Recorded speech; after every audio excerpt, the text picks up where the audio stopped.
ang lahat ng kasamaan laban kay Pelaez, ngunit ang pagpinahayag ni Doña Victorina ang kinabukasan, araw ng Huwebes. Bago lumubog ang araw ay naglalakad si Isagani sa Paseo de Maria Cristina upang tuparin ang tipanan nila ni Paulita. Natitiyak ng binata na pag-uusapan nila ang mga nangyari ng nakaraang gabi. Hihingi siya ng paliwanag.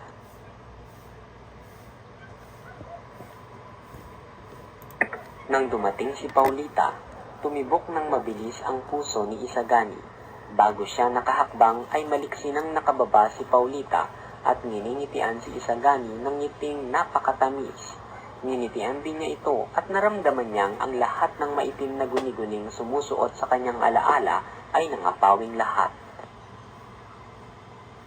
Pinahayag ni Doña Victorina ang balak niyang makapag-asawang muli.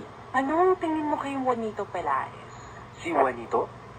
Hindi malaman ni Isagani ang isasagot. Gusto na niyang sabihin ang lahat ng kasamaan laban kay Pelaez, ngunit ang pagiging maginoo ang nanaig sa kanya, kaya pawang papuri ang kanyang sinabi. Lubos na nasiyahan si Doña Victorina. Mabigyan ng panahong makapag-usap sina Isagani at Paulita. Naliwanagan sila sa mga naganap sa teatro. Ipinaliwanag ni Paulita na pinilit siyang pumasok ng kanyang tiya at sa hangad na magkita sila ni Isagani sa teatro ay sumama. Ang aking ali ang umiibig sa kanya. Kapwa sila natawa pagkat ang pagpapakasal ni Pelaez kay Doña Victorina ay ikinatuwa nilang mabuti at halos nakikita na nila ang mangyayari. Sa kanilang pag-uusap, binanggit ni Isagani ang tungkol sa mayamang kalikasan ng kanyang bayan.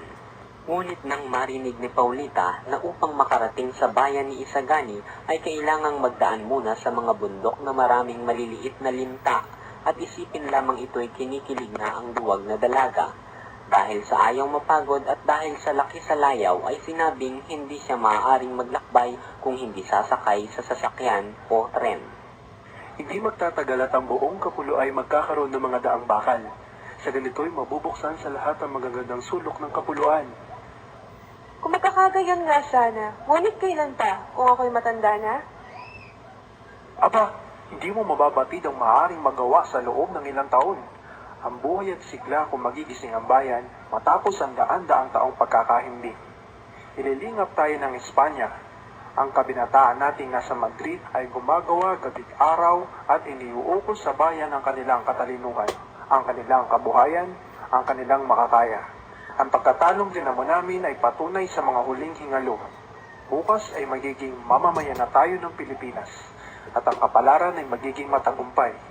Ang kalakalan, ang industriya, ang pagsasaka, ang karunungan ay malilinang. Pangarap!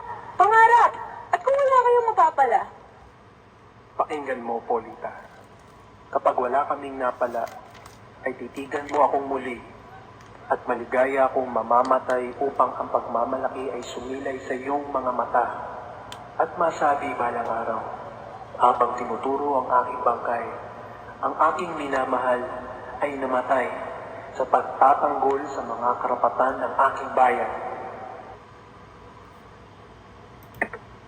Oras ng pag-uwi at inanyayahan si Isagani na sumama sa sasakyan.